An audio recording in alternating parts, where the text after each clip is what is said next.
Hello, I am Padma Mallikarjunan, and I am an Enterprise Support Manager at AWS, and I am based out of Austin, Texas.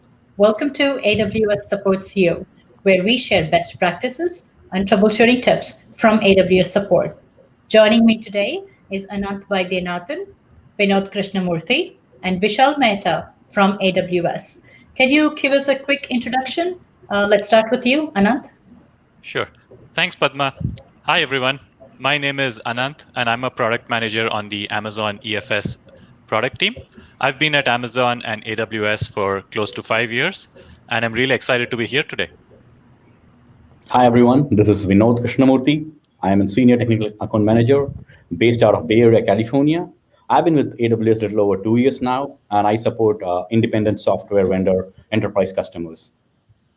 Hello everyone, this is Vishal Mehta. I'm a technical account manager based out of Toronto, Canada, and I have been with AWS for 2+ years. Thank you for your time today. Thank you for the introductions. Everyone, today AWS supports you building modern applications on AWS using Amazon Elastic File Systems or EFS. We will specifically focus on why you need persistent storage for modern applications and how to build modern applications using containers and AWS Lambda using EFS as storage. Before we get into the details, a quick note to our attendees online. Please use the chat window on the right-hand side of your screen to share your thoughts and ask your questions throughout the episode. We look forward to hearing from you. Anant, can you walk us through what we're going to be talking about today? Sure, absolutely. So let's get started. So we have a fairly simple agenda here today. So I'll give you a quick introduction to Amazon EFS, walk you through some use cases, and then we'll jump into the exciting part of today's session, which is modern application development with EFS. So we have some cool demos lined up there. And then we'll end the session by talking about security best practices and developer and administrative best practices.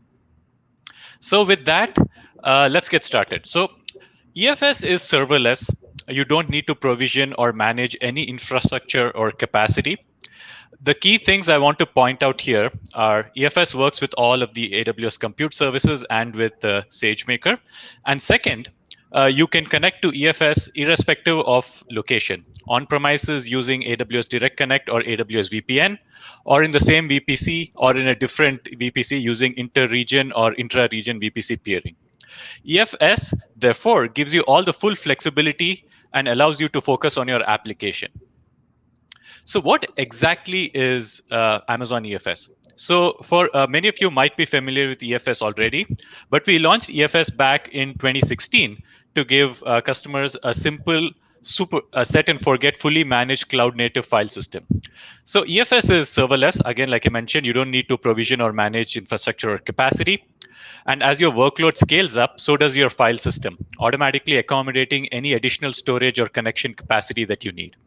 You can get up and running in as little as a few seconds and as little as 2 clicks and have petabyte scale elastic storage that's very easy to use. EFS provides the capabilities and integrations you need to confidently run business critical applications that need shared file storage on AWS. EFS is elastic, automatically scaling up or down as you add or remove files or as your application requires it, and you only pay for what you use.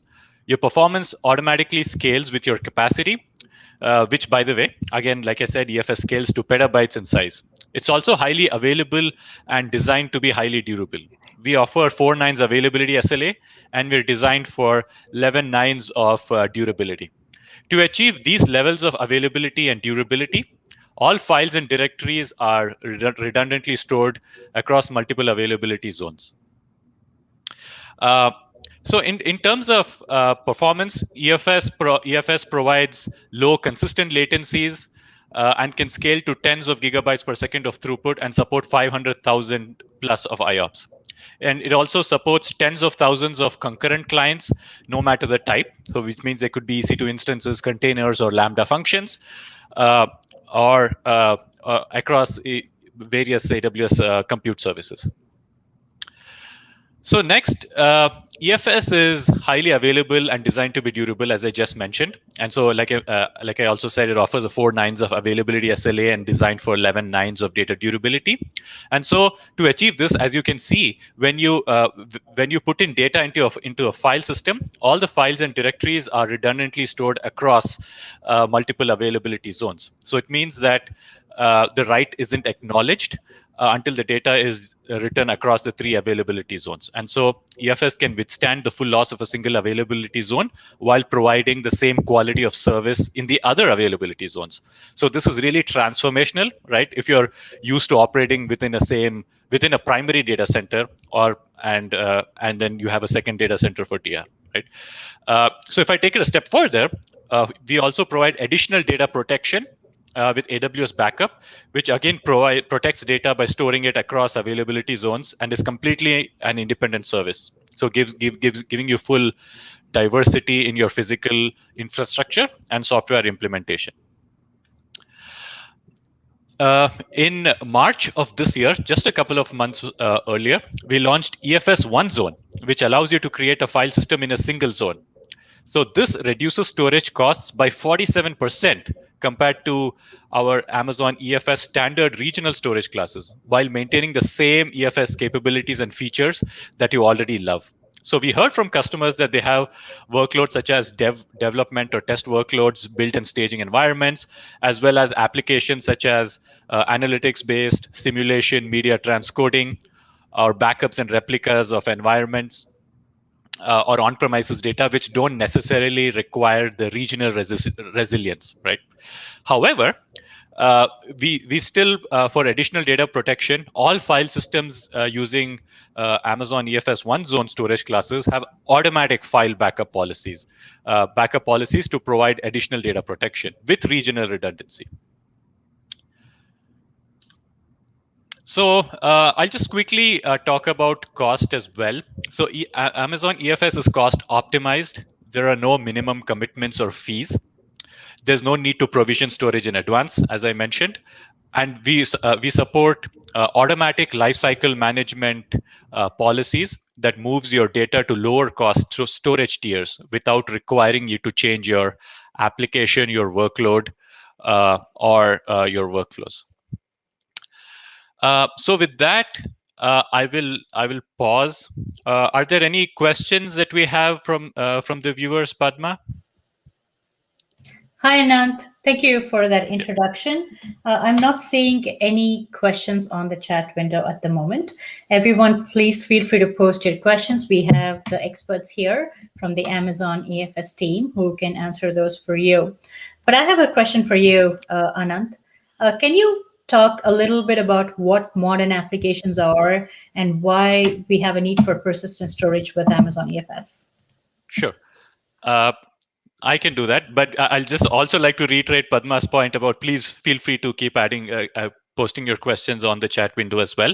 But in terms of modern applications, we think of modern application development as any time you create an application using modern techniques or services, right? And these include creating applications in containers or serverless in order to be more agile or scalable, or using continuous integration or continuous deployment, commonly known as CI/CD, to deliver applications faster. So anytime you're using these new techniques, you make your application do more for you, move faster, become more agile, and obviously meet the needs of your customers. So what we're really seeing is a lot of customers either choosing to taking existing applications and modernizing them, or so taking something that's been running on premises or that may have been running in EC2 instances for a while, right? And so there are a lot of opportunities to modernize these applications, put them in containers, launch them on container services. And so this really reduces the operational burden or overhead on those applications, and so they scale easier. So from a storage perspective, many of these applications already rely on persistent storage as part of what they're doing.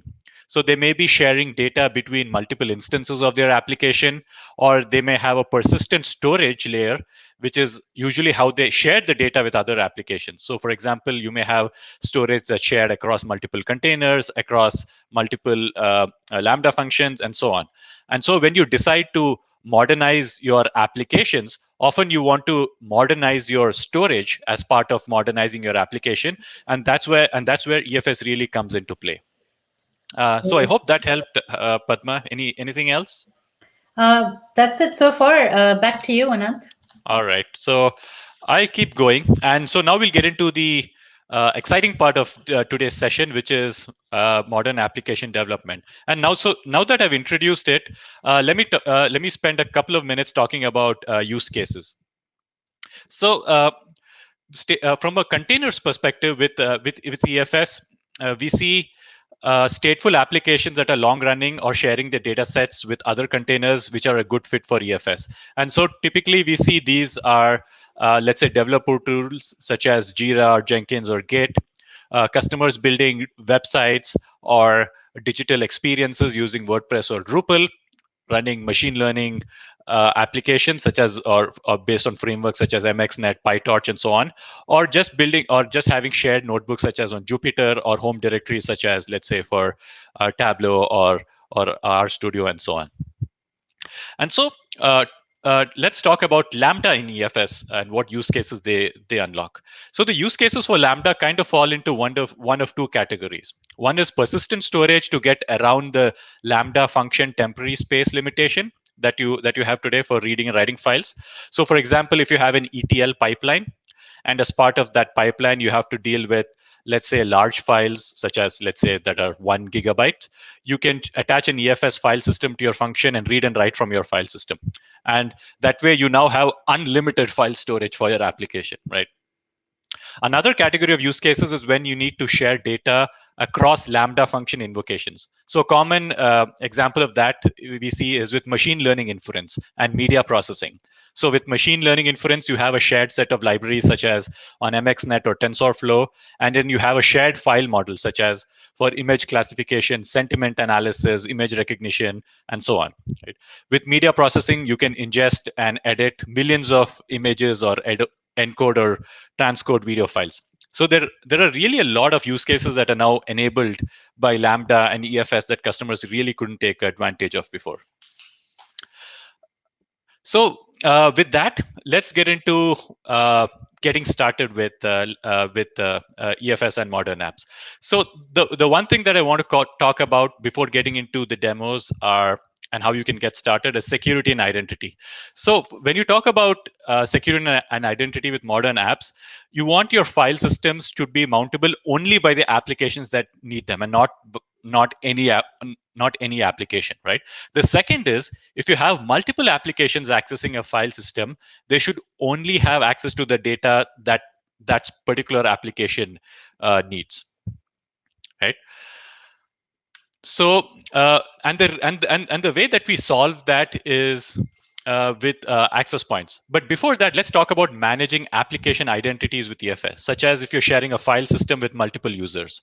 So if you use containers, the identity, such as the user ID or the group ID, is typically decided at build time and built into the container image. This means it isn't uncommon for applications to run as root, which means they'll be trying to do all file system operations as root, or whatever the app developer decided when he or she built the application, which may not make sense to the file system, right?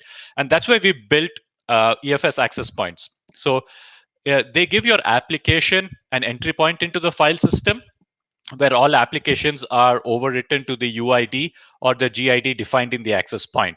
So you know that it makes sense in the context of the data. And so your access points can really route your application in a specific directory, so that your applications don't need to worry too much about which directory to CD into to get the data. And even better, it actually creates the data for you so that you don't have to set up permissions anywhere else. So I'll quickly talk about how Amazon EFS access points work. So in this example, let's say that you've deployed a container with a task role called app role, as you can see on the left-hand side.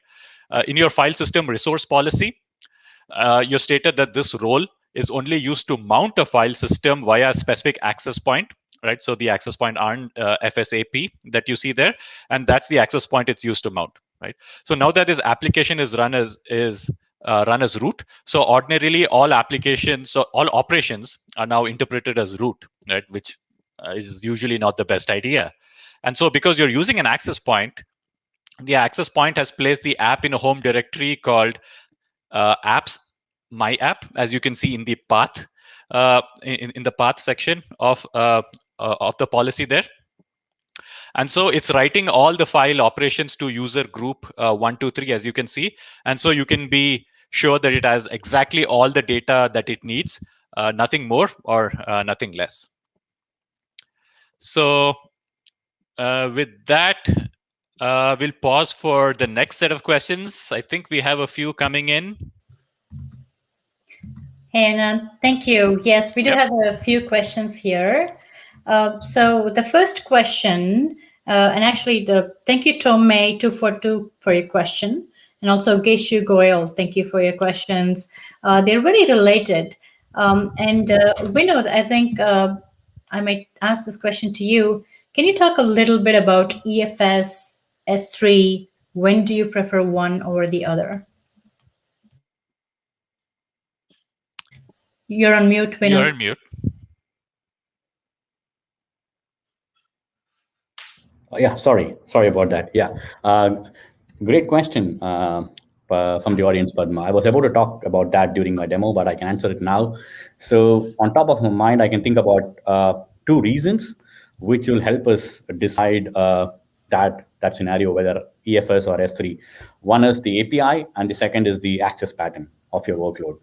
By API, let's say if you're modernizing an existing application that already deals with a lot of file operations, let's say opening a file, closing a file, or migrating a file system, then it is easier to migrate to EFS than rewriting to an object interface. And when coming to access patterns with S3, like you have to download or import the files. Let's say if you take an ML model, then you have to build a logic to see that if the object was updated or was it modified. Whereas with EFS, this is natively available. And EFS also provides caching under the hood. For example, with Lambda, you can use the existing container, and then you will not have a cold start problem because the EFS can access the data instantaneously here. And one more point is, if your data is constantly being accessed, then you don't have to pay for data access on EFS, which may be very cost effective depending upon your workload. Hope that answered the question. Yeah. Thanks, Vinod. And Tomei242 and Geshu Goyal, if you have any follow-up questions on that, please post that so Anand can answer that in a bit more detail. This next question, thank you for your question, Jam Lows 3. This is about pricing for EFS. And I think Zarif Ahmed, you +1 that question as well. Can you talk a little bit about how does pricing work? EFS, in this scenario, EFS is being used as temporary storage for ingest, and files are deleted within a certain amount of time. Can you give us an idea of how pricing works? Yeah, sure. So with EFS, you only pay for the amount of storage that you store in your EFS file system. And so if you what we do is look at the amount of storage that you've used over a particular time. Let's say, for example, with EFS, you pay a certain amount per gigabyte month. So, for example, if you're using our standard storage on Amazon EFS standard storage, you pay an effective price of 8 cents per GB month. So what that means is, for 1 gigabyte that you store over an entire monthly period, you pay 8 cents. So what we do is we look at the storage that you have stored over a particular month. So it really doesn't matter whether you're storing for 5 or 10 minutes. We aggregate the storage over the entire month. Got it. Thank you for that, Anand. And we have one more question before we go from X3L4. Thank you so much for your question. This question is about permissions. And the question is this: can you talk a little bit about permission boundaries for instances when allowing root access to limit access to that instance? question. If you so when you talk about just making sure I understood the question properly. So is it about the way that you would control root access to a file system? Is, I believe, what the question is. Yeah. Correct. Yeah. So the way that you would do that is exactly through EFS access points, which is what I just talked about. And in fact, we'll walk you through a demo as well. So with EFS access points, you can ensure that your applications don't run as root within the file system, and that you have application-specific entry points into the file system. So you can say slash app slash file system slash app1 slash file system slash app2, for example, and each application is mounted using that specific access point, and so they have access only to that specific path of the file system and not to the root of the file system. Got it. Vishal, do you want to add something to that? Yes, and I'm going to demo that using the app IAM role and the access point on how we can map to the specific file folder, as Anant was explaining, using the EC2 file system policy and IAM role. So yeah. Perfect. Then that was the last in the list of questions. So back to you. All right. Yeah. Thanks, Padma and Anand. So before I get started with the demo, I just want to highlight a couple of points. So you can use EFS with ECS to access the file system data across your fleet of ECS tasks. In that way, your tasks can have access to the same persistent storage, no matter on which container instance the application is going to land. And how this happens is when you reference an EFS file system and a container mount point in your ECS task definition, the ECS takes care of mounting the file system in your container. So let's jump into the quick demo. So this demo will help you get started on using EFS with ECS. So what we will be doing is we'll be creating a EFS file system. We'll be adding a simple index.html to the EFS, and then we will update the ECS task definition to reference the EFS file system and the container mount point. The ECS task will have an Nginx container, mount the EFS root volume to display that HTML page on a web browser. Having said that, let me start with the demo. All right, so we'll have to create an EFS file system. So I'll create a EFS file system. You can name it EFS demo or EFS demo 1, however you want it. And then you can select the default PPC and then select the regional because it will be across multiple AZs. And then you click the create option. I'm not going to create it now because I have already created it. So I'm going to use the EFS demo, the last one of the file system which I have here. So just important thing to note down the file system ID. That is what we will be needing it when we reference it at the later point of the demo. So let me just log on to an EC2 instance and then kind of mount this EFS file system. So I'll use the browser session to log in to the EC2 instance, and then I'll do df-t to make sure to check my EFS system is mounted. I can see it mounted. Let me quickly go to the mount folder. Yeah, and I've just added an index.html. I just wanted to show you what it has. So it's a simple index.html. It just has, like, you're now using an Amazon EFS file system for persistent container storage. So that it just has a simple HTML there. So we'll quit that, and let's now go to the ECS cluster and have a new task definition to reference this particular EFS system. So I have a cluster already. So I have quite a few clusters, but let me use the last one, EFS ECS demo cluster. So it's a simple cluster. It just has one container instance running on it. You can see that. So what I will do now is go to the task definitions, create a new revision for that particular task. So let's quickly go there and then create a new revision.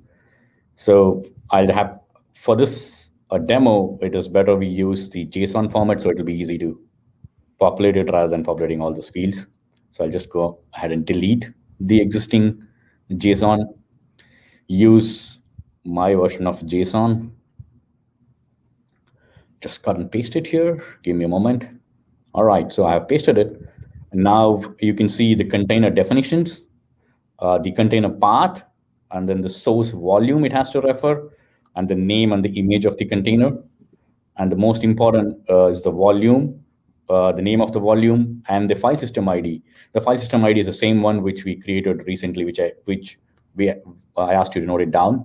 And then the last one is the family. Family is nothing but the cluster name. I save it, I come back, and you can check if it's populated all the fields.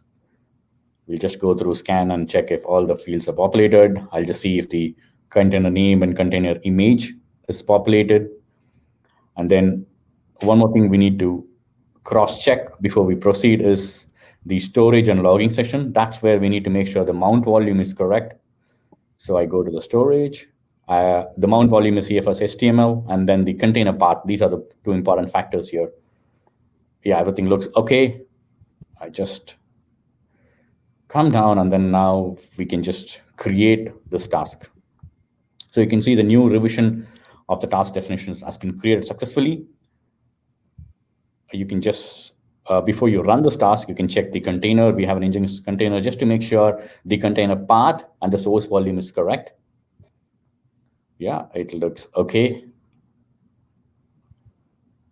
Yep, just nothing else needs to be updated. And then we can now run this task. So I just go to run actions, run this task. Yeah, to run this task, you just have to first make sure the cluster is selected. And then you can use launch type Fargate or EC2. I'm using EC2 for this demo. Yeah, and the task definition, it automatically populates it. Nothing else needs to be updated. I just go and run the task. Yeah, you can see that it has created a task successfully. You can drop down, go to the task option, and then you will see the task running there. Click on it. And then you can see whatever we populated, like the cluster name, the instance ID, the task definition, and then also the family. And now you can see the container image, the name of the container, click it. And then when you expand it, you'll see an external link. So if you access the external link, it needs to access the EFS file system unpopulated. Let's click it. There you go. So it was able to connect to the EFS file system, the root volume, and then it was able to display the HTML that you are now you are accessing the EFS file system for a persistent container storage. So it was able to access the EFS correctly. A couple of things I just wanted to note. We need to make sure that the security groups of the EFS allows the ECS task definitions. That's one of the important points to note it down. So let me go to the VPC and then go to my security group and then find out the EFS demo, which I've attached to the EFS file system. Let's click on that. And then you'll see like I opened a port range 2049, and that makes sure that my ECS task can access the EFS file system. Yep, and just one more thing I remembered is the default security group needs to have an access for port 80. That's just for this demo when you are trying to access the external link. It will not be needed on your real-time application. It's just for this demo. Yeah, let me find my default security group, and then I'll just have to make sure that I have a port 80 opened up so that my external link can open. Yeah, that's the couple of things which I can remember about the security groups, which we need to make sure that we configure it correctly. Other than that, I think you were able to connect your ECS task to the EFS, and then you are able to display your HTML page from the ECS. So that's all for the first part of the demo. So let me take a pause here, and then Padma, do you have any questions from the audience before I go on with the Lambda demo? There is one question from the audience. Thank you, Keshu Goyal, for your question. The question is a container running on ECS or any other platform required for EFS? Can you just come back with a question? Sorry, I just. Oh, sure. Is a container a requirement for using EFS? No, it's not a requirement. See, when you're trying to modernize an application with container or like with Lambda, then you're using a container, but you can just run it on an EC2 instance as well. So a container is not an absolute requirement. It again depends on what kind of application you are running and what kind of like if you're supporting a CI/CD pipeline, then yeah, obviously it makes sense to run the application in container. Or if you're running an ML application, then yes. So again, it depends on what kind of application you are running. Got it. Back to you, Vinod. I know you have one more demo to show, so back to you. Right, yeah. Thanks, Padma. So let me get on with the next demo. So before I start my next demo, again, I just want to talk about a couple of points. So we'll be seeing how an EFS Lambda, EFS and Lambda, how a Lambda can access the EFS file system. So as you know, serverless applications are event-driven, using an ephemeral compute functions to integrate services and transform the data. With Lambda, obviously we have a 512 MB of temporary file system, but again that's ephemeral, and then it's not a durable storage. So with EFS for Lambda, you can now easily share the data across function invocations. You can also read large data files. You can write then output to a persistent and shared storage, and it can be used by other Lambda functions, or it can be used by other ECS or any other containers. So in that way, EFS for Lambda makes it simpler to use a serverless architecture to implement many common workloads. So now let's jump onto the demo. So here we're going to see how to reference an EFS file system with Lambda. And then I have a simple Lambda function which will just create a file on an EFS file system. So that's what we're going to see.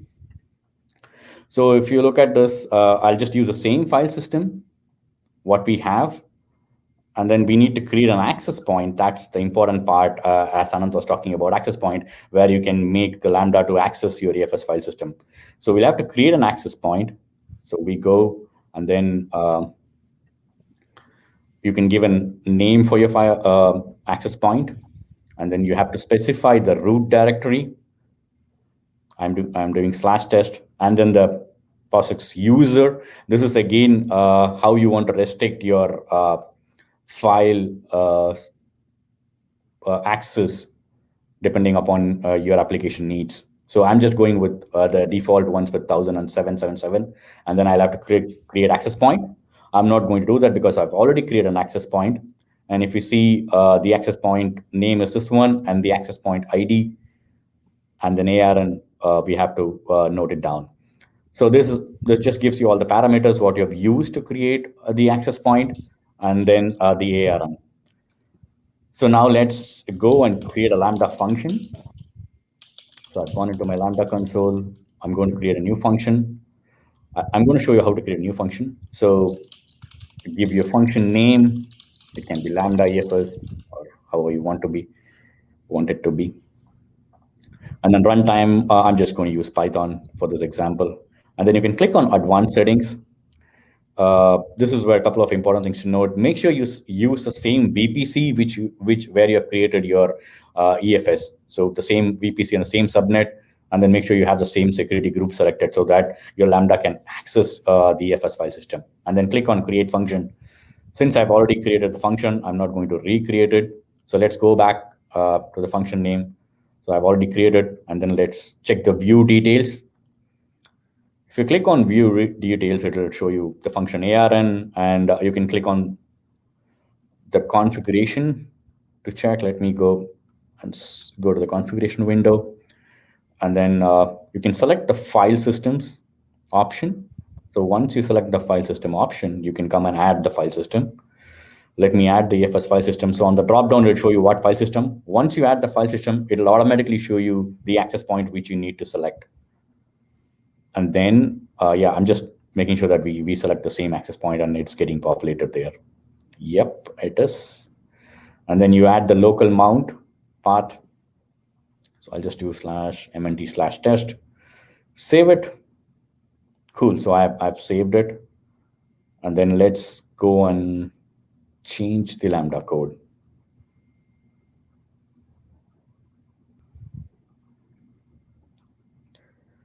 Just give me a second. Yep. Just go and let's change the Lambda code. Let's get rid of this one, and I'll have a simple code there. So let's cut and paste my code, and then populate it here. Yeah.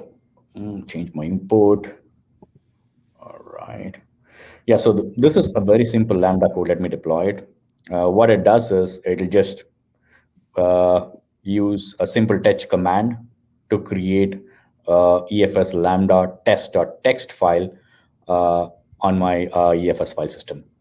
That's all it's going to do.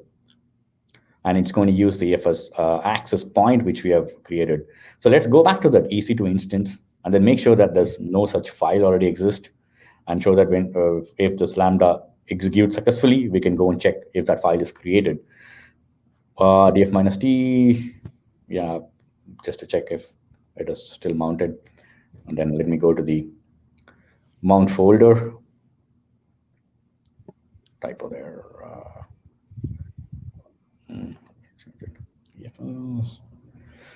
Yeah, I should see a test folder, but nothing inside that. Yeah. So your test ls, I should not see anything there. Yeah, there's nothing there. So let's go back to the Lambda function now, and then execute the Lambda function now.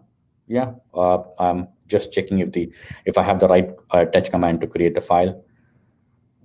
Touch it, and then just use a simple hello world template and give an event name. We don't have to put any key value, and then just create this event now. This is the old execution result. Let me close that, and then I can run this function now.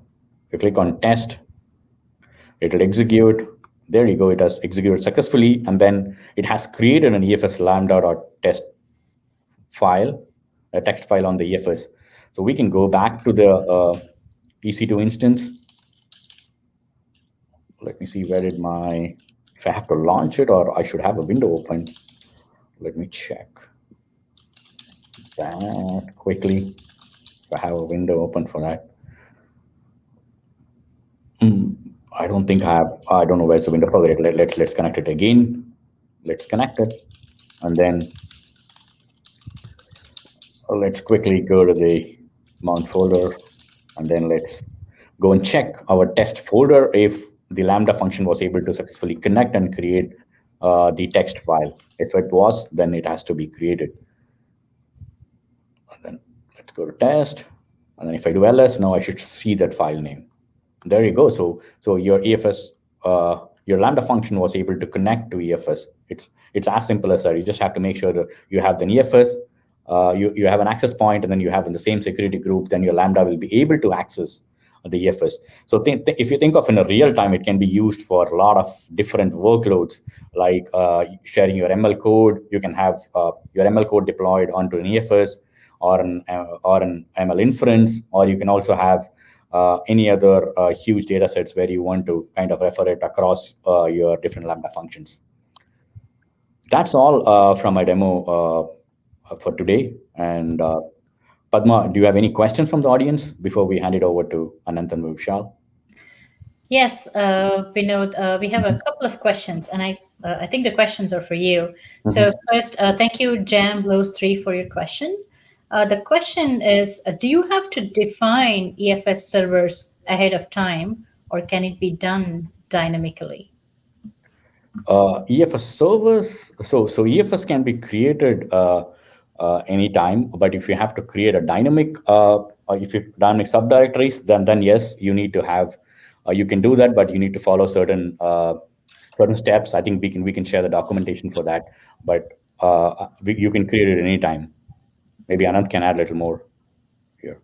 Yeah, the only thing I want to just make sure that so EFS by itself as a service, the EFS file system does not have any servers. So you really aren't creating any servers to run your EFS file system. When you create a file system, that's all you do. And behind the scenes, we take care of scaling up the EFS file system. If you're specifically referring to an EC2 instance as a server on which you want to mount a file system so that you can access it, no, you don't have to define it ahead of time. If you just launch an EC2 instance with a simple mount command, you can mount your created file system onto that instance.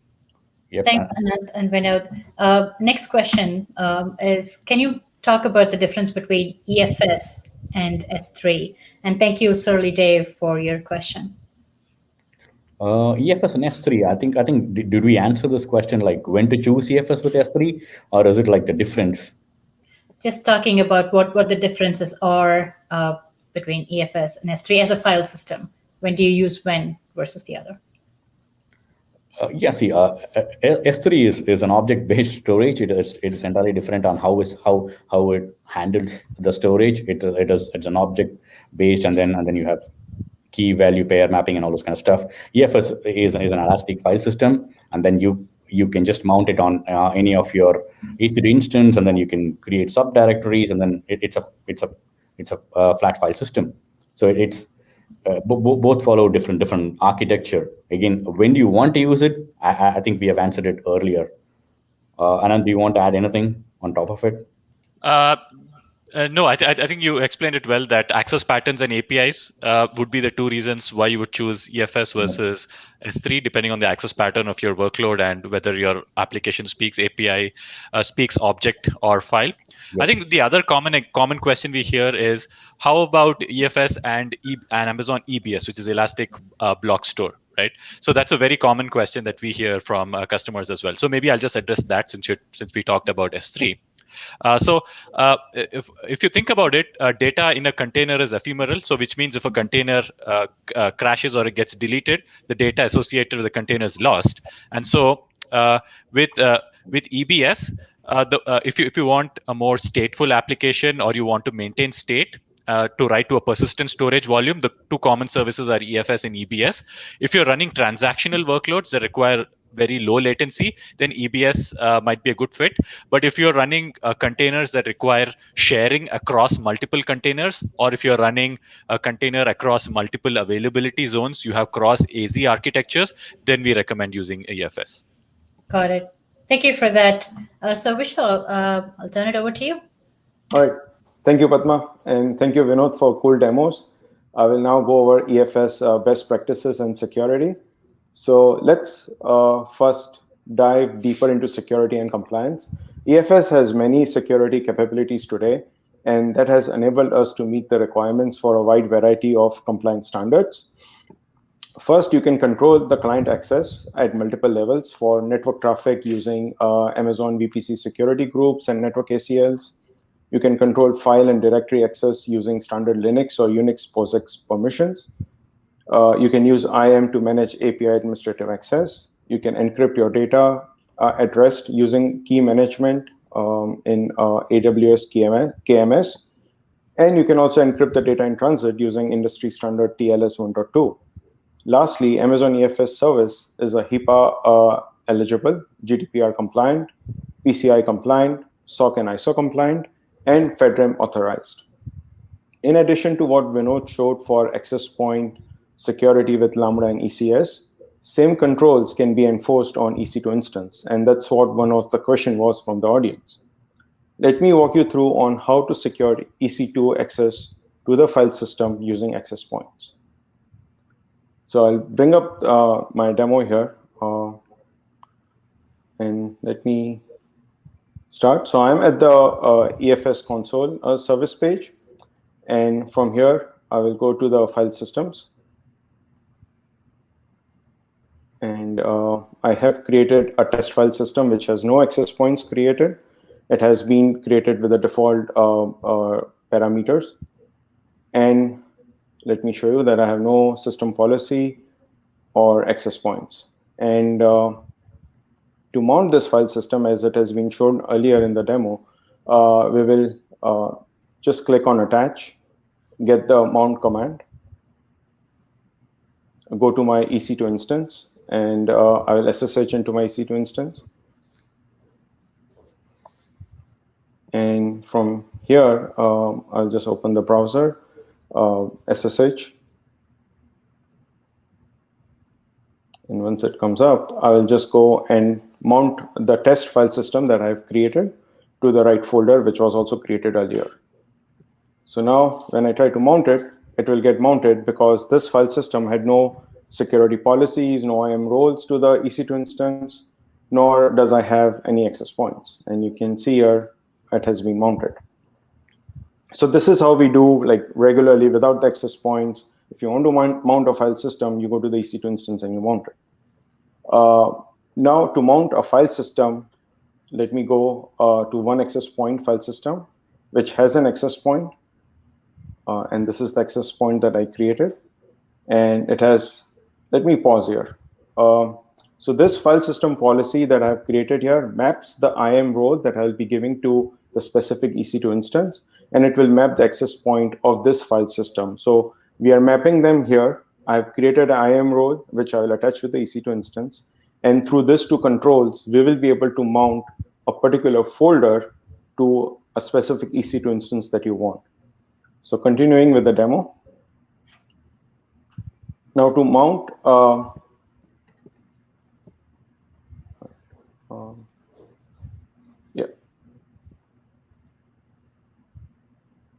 to mount, I'll just go here and try to mount it to the EFS folder, and it will fail because now this file system has an access point, and it will not be mounted as the security guardrail that we have put into place. Let's try to mount the access point now. I go to the access point. I have created the POSIX permissions. You can see it will be mounted to the root directory path of /web, and it belongs to this file system with the POSIX permissions. I go here, get the command to mount this access point, copy it, go to my EC2 instance. And now let's see if I can mount this. I'll modify the command to indicate that it has an IAM role. And this fails again as expected. Now it is failing with a different error. It is talking about the permissions. The EC2 instance does not have the required permissions to mount this access points. So that's the security feature that access points brings on the table, where if you want a specific EC2 instance to mount to a specific directory of the file system, you use access points. So now what I'm showing here is I'll go and attach a security role that I had defined earlier. It's a web role which maps to the access point. Let's wait for a minute after it has been successfully attached. Let's go back to the EC2 instance, up arrow, and try to mount it. And this time I was able to mount it. Let's confirm that the mounting has happened. And you can see I was able to mount this access point from the file system to the folder that I wanted to a EC2 instance through which I wanted to mount. So I'll pause the demo here. And yeah, so the whole idea here was to show that how easy it is to mount a specific access point with the IAM role permissions and the file system policy to map your IAM role with access point. Not any EC2 instance will be able to mount it. It's only after it has been given the specific role, it will be able to mount that specific folder. So going back to the slides, let me continue on with the best practices. So we will look at the best practices in two categories, developer and administrative.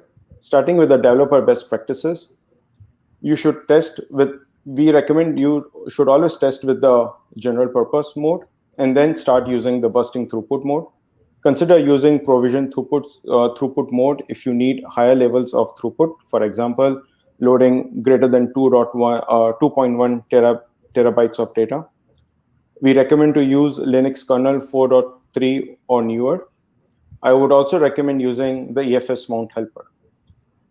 The architecture of EFS is designed for a massive parallel scale-out workloads. The more you can parallelize your workload, the better performance you can expect. And you can achieve this by using large IO size, multiple threads, or other forms such as parallel IO, multiple instances, and multiple directories. On the next slide, I will show you what are the administrative best practices that we would recommend. We would always encourage our customers to save more by enabling a lifecycle management policy, which automatically moves any files which have not been accessed for, say, X number of days from a standard storage class or one zone storage class to infrequently accessed storage class. You can save up to 92% on your storage cost by having this lifecycle management policy. Use AWS Backup to further protect your data. Simplify Amazon EFS client management using AWS Systems Manager. Monitor throughput utilization, burst credits, and percentile limit. And lastly, use AWS budgets for the cost management. So before I talk about the next slide, Padma, do we have any questions from the audience on the best practices? No questions so far. Back to you. Okay. So just to wrap up now on the next slide, here are a few list of resources to get you started. We have detailed documentations with examples and getting started guides. Sorry. You can also view the EFS announcements and sessions of the reInvent 2020. And we also have blogs and white papers on EFS. And we'll be sharing these links in the chat. Back to you, Padma. Thank you. Thank you for that, Vishal. And I did share the links here on the chat window. And thank you for the demo, Vinod and Vishal, and for sharing all the information, Anant. So everyone, today we looked at Amazon Elastic File System, or EFS, for fast data access within your serverless applications. We also looked at best practices to build modern applications that improve agility so you can innovate faster while saving on infrastructure costs. Thank you to our moderators for posting the registration page for our upcoming episodes, awssupportsyou.splashthat.com. Please bookmark this page, and we hope you can join us next time. If there are any questions that were not answered today, please post them on forums.aws.amazon.com and email us any feedback to awssupportsyou@amazon.com. We look forward to hear from you. Tell us what else you would like to see on this show. Thank you for joining us today at AWS Supports You.